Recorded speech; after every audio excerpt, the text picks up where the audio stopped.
In this video, I'm going to show you how to configure PortFast on access edge ports. So within spanning tree protocol, there's two types of interfaces. There's edge ports and non-edge ports. Edge ports are connected to hosts, and they're sometimes called access edge ports.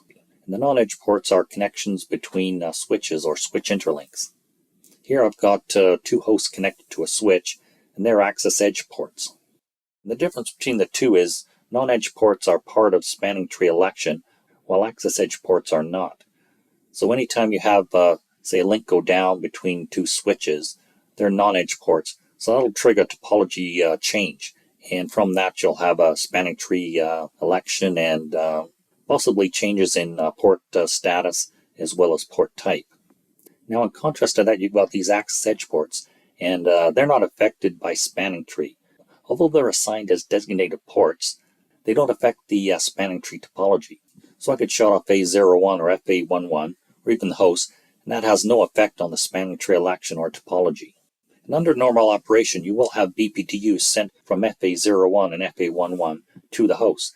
What happens is, since the host is not a switch, the BPDUs are just dropped, so it has no effect at all. There is an exception though. Say that you unplugged host 1 and you plugged a switch into the wall jack that host 1 was using. Now what you've got is you've got a switch connected to another switch, and that switch is going to start sending BPDUs to switch 1. As soon as it does that, what happens is FA01 will become a normal non-edge port and be part of S2P spanning topology. And that's where BPDU guard is configured. And I'll be doing that with another video. For this video, I'm going to configure PortFast. So the advantage of PortFast, and the reason to configure it, is to move the access edge ports right into forwarding state. And the reason you can do that is because it's an access edge port and is not part of spanning tree topology. And the advantage is you can start sending data immediately. So I'll start with switch 1 here. I'm going to create a VLAN 10.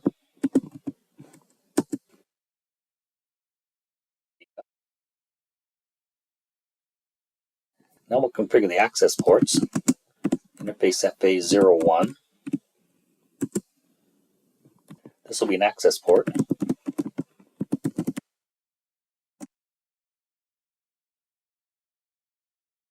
I'll just do up arrow. Assign this to VLAN 10.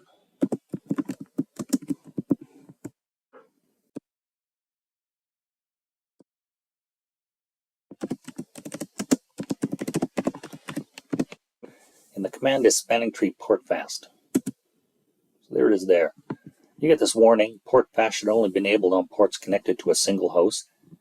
And connecting hosts, switches, bridges with PortFast enabled can cause bridging loops. So it's saying don't connect switches to this port, only hosts, since that's only where PortFast should be enabled. So now FA11, I'll configure that. So I'll just up arrow. And this is for host 2. I'll up arrow again. Find switch port mode access. Yep. And switch port access VLAN 10. Spanning tree PortFast and get the same warning. Okay, so that's all fine. So I'll just do a save to startup.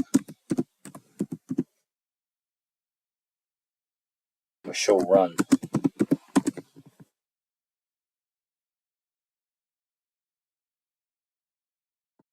So there's the VLAN 10 named data. There's the two access ports, FA01 and 11. And VLAN 10 assigned. And there's PortFast enabled. So everything looks fine there.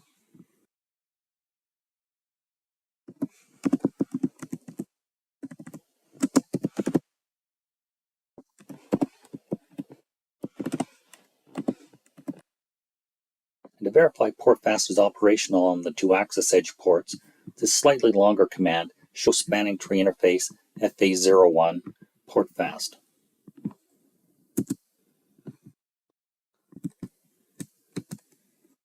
I'll do the same for FA11, that's host 2. So FA11, and it's enabled there.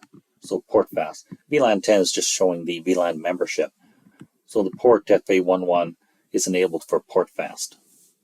So then PortFast is configured and operational on the 2 access edge ports. That concludes the video.